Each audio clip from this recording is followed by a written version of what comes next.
Баршаларыңызға сәлем достар. Алдымен осы видеоны көрмес бұрын қоңыраушаны басып, каналға тіркелуді ұмытпаңыздар. Бүгін сіздерге өте қарапайым заттармен дайындалатын, дәмді, нағыз шайға арналған пирогтың рецептісімен бөлісемін. Өте биік болып шығады, жұмсақ, арасына кез келген начинканы салып дайындасаңыздар да болады. Мен бірақ ештеңе қоспадым, осылай да өте дәмді болады. Және де әдемілік ретінде бетіне сахарный пудра септім.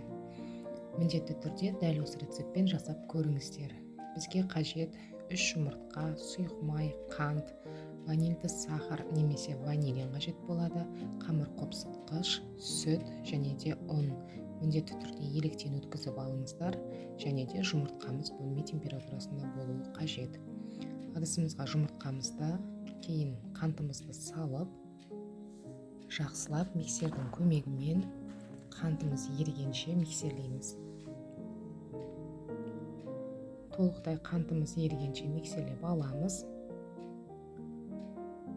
Кейін осының үстінен ванильді қантымызды қосатын боламыз. Егер де ванильді қант болмаса, аздап шым ванилин қоссаңыздар болады. Одан кейін сұйық майымызды құямыз.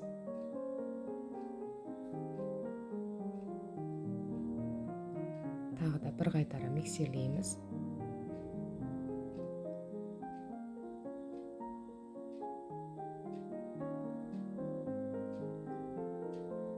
Одан кейін сүтімізді құямыз. Сүтіміз жылы болуы керек. Тағы да бір қайтара миксерлеп аламыз.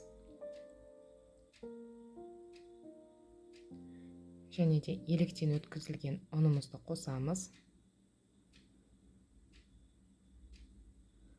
Кейін оның үстінен қамыр қопсытқышты қосып, тағы да бір қайтара миксерлейміз. Осы кезде духовканы алдын ала 170-180 градусқа қыздырып қоямыз. Мен осындай форманы қолдандым. Форманың диаметрі менде 21, 20-22-ге деп пісірсаңыздар болады.